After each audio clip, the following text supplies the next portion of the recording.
මේ අකුසල් අහෝසි කරන විධික්‍රමයක් බුද්ධ ශාසනය කොහෙවත් නැද්ද? තියෙනවා. ඒකට තියෙන එකම දේ තමයි සීල සම්පත්තිය, ditthi සම්පත්තිය, චිත්ත සම්පත්තිය, ආජීව සම්පත්තිය කියලා සම්පත්ති සහගත වෙන එක. අපි ඉන්නේ විපත්තියක.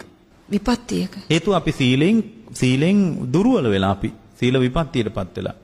අපේ සිත සසල වෙනවා පොඩි දෙයක් ඇති අපිව සසල කරන්න.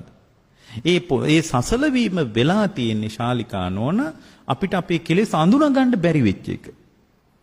දැන් ශාලිකා නෝන අපි ලෝකේ අත්දකින්නකොට කෙලෙස් ටික අඳුනා ගන්න බැරි හැම වෙලාවකම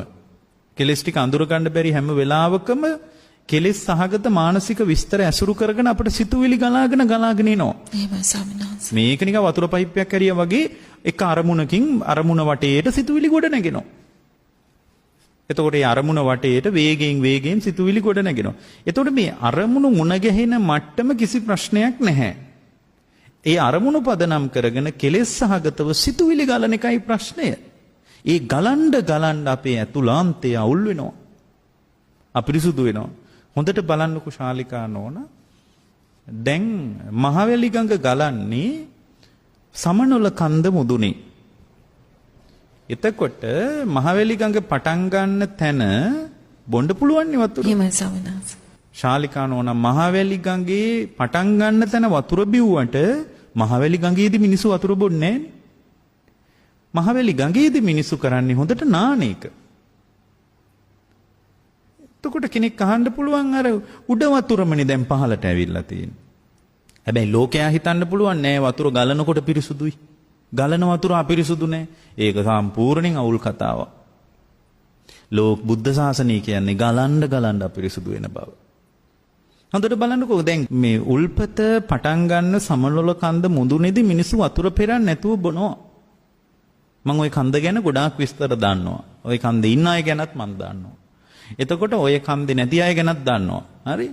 එතකොට ඒ උඩින් සමනොල කන්ද මුදුනෙන් දියඋල්පත් ජල මූලාශ්‍ර පටන් ගත්ත තැන මිනිසු බිව්වට ඒක මෙන්න සෑහෙන දුරක් ගලනකොට මිනිස්සු වතුර බොන්නේ.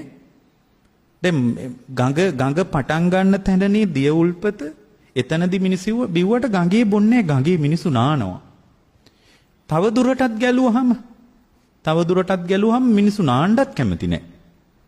දැන් ගඟේදී නෑවට මිනිස්සු මුහුදේදී නාන්නේ නෑනේ. එහෙමයි ස්වාමීන් වහන්සේ. මුහුදෙත් මිනිස්සු නානවා විනෝදෙට. නානිකේ කෘත්‍ය සම්පූර්ණ වෙන්නේ නෑනේ. ඒකනේ මුහුදෙන් නාලා ආයෙ පිරිසුදු වතුර නාන්නේ. එහෙමයි.